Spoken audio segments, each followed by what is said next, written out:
welcome everyone. Thank you for being here.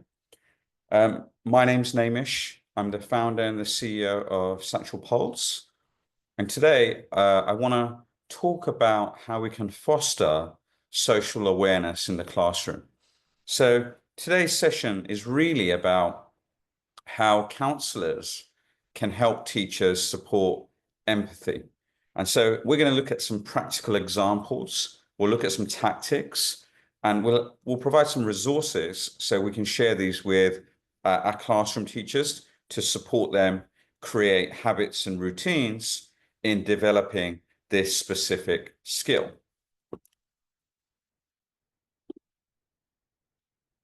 So let's start with, what is social awareness? Well, we know that it's one of the CASEL competencies for developing SEL skills. And really, it's the ability to empathize with others, to appreciate diverse perspectives, and understand social norms and expectations.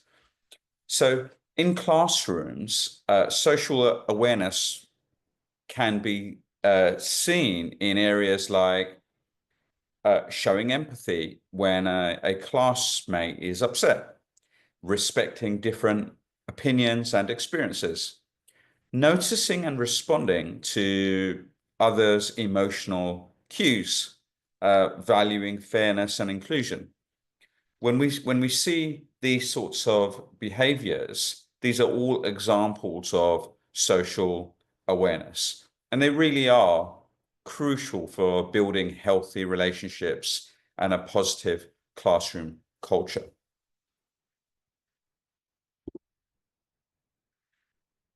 So in middle schools, it's particularly challenging. We know that middle school students are intensely peer focused, but they're still developing their cognitive skills to see beyond themselves. So, and that's why social awareness can be particularly hard at this stage. Students may misread social cues or emotions. They're still building empathy. Peer pressure can discourage speaking up or showing kindness. And so teachers may see insensitivity or exclusion. But we can reframe these as kind of teachable moments. So on that note, let's look at some examples. We'll dive into 5 of these. So let's look at tactic 1. Tactic 1 is really about perspectives and taking prompts. So we can support teachers in weaving in quick perspective checks during discussions. So we've listed a couple of examples here, but these could be like, what do you think that character felt in that moment? Why might someone react differently to that? What would you do if you were in their shoes? The last one's my particular favorite. This is a skill that is really a lifelong skill. If you can do this and practice this and think about this particular question in different scenarios that you face, it really can make a big difference to how well you progress and a difference it can make. Okay, so why does it work? Well, it builds empathy and curiosity. It normalizes different viewpoints, and it promotes emotional literacy in academic discussions. So that's really the first one. And after everything I've said there, if you just think about encouraging your teachers to ask that last question, what would you do if you were in their shoes? That can make a really big difference. Okay, tactic 2. Peer interviews and circles. So this is an example where we can encourage short, structured opportunities for students to learn about each other. This certainly won't work in all classes, but it is very effective when you can find the right environment to do so. So, example, we can do partner interviews with prompts like, what's something you're proud of? Another popular one is like circle time, where we can share thoughts or appreciations. I found from personal experience, if you do the latter too often, you really it doesn't you lose the authenticity of it, and so you have to find the right balance uh, when you focus on circle time. Again, why does it work? It builds classroom connections, it humanizes peers who may be different, and it encourages active listening because we're focused on that activity specifically. Tactic 3, kindness challenges. So this is really an opportunity to bring small micro acts of empathy into our daily routine. Give you an example. Give one compliment today. Sit with someone new at lunch.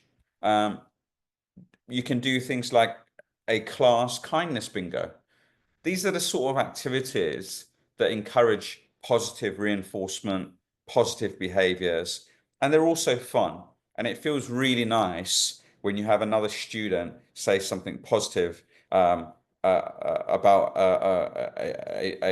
a peer in the classroom. It's also a very simple activity to do with very little resource required. Tactic 4, it's about role play and repair scripts. So what does that mean? I probably should have found a better word.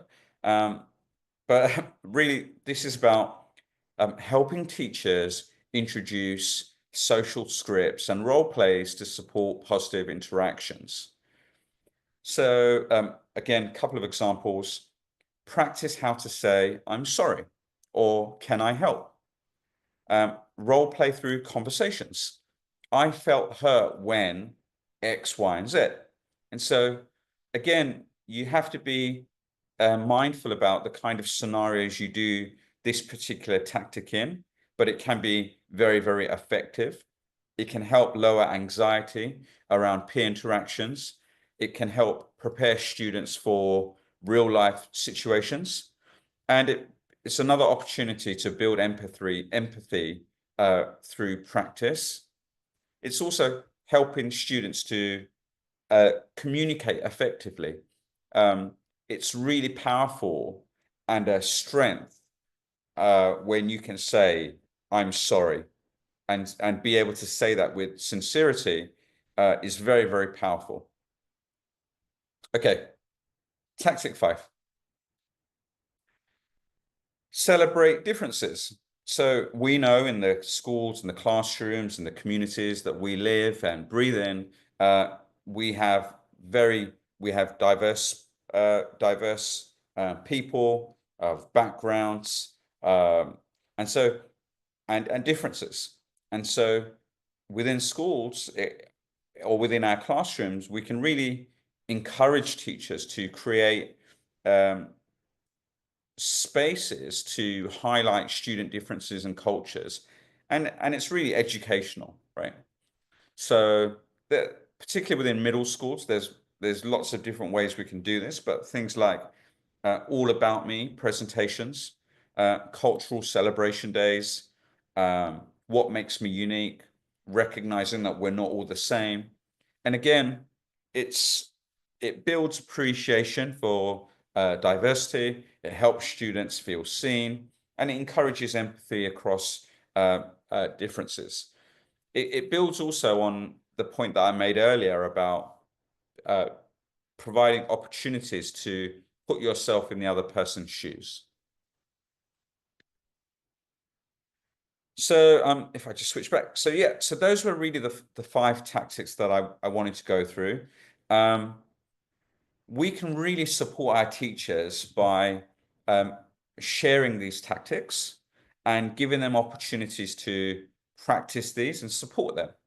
So we know teachers want to, build empathy in their students, but sometimes they may just not know where to start. And so as counselors, we can certainly suggest simple activities that require very little preparation.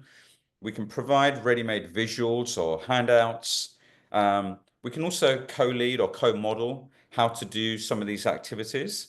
And we can continue to offer feedback and encouragement so teachers feel confident that they can do these things naturally over time without having to think about them and view them as this is another thing that we need to do.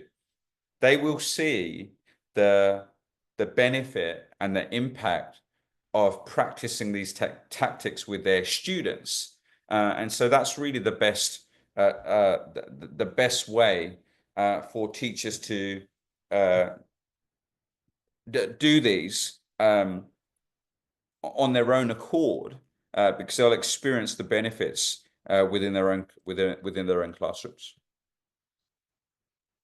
Okay, so that's it really. That's the webinar for today. We can spend a few minutes having Q&A. So if anyone has any questions, please feel free to put them into the chat bot, the chat window, and I'll try my best to respond back to all of the feedback. So we'll just do just wait a minute here or so, and then we can move on.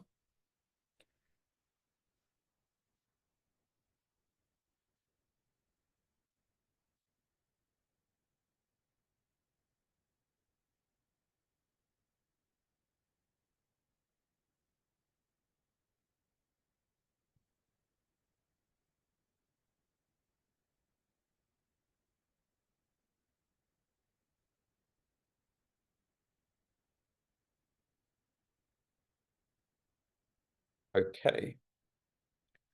So as we're short of time, I'm going to move on. I want to say thank you for everyone that attended today. You can learn more about the work that we do by visiting www.satchelpulse.com. We have a suite of preventative mental health tools, and we work with school districts up and down the country across 40 plus states. So thank you again for attending the webinar today. We'll follow up with the free resources that we promised to share, and we hope to see you again soon. Okay, take care. Thank you.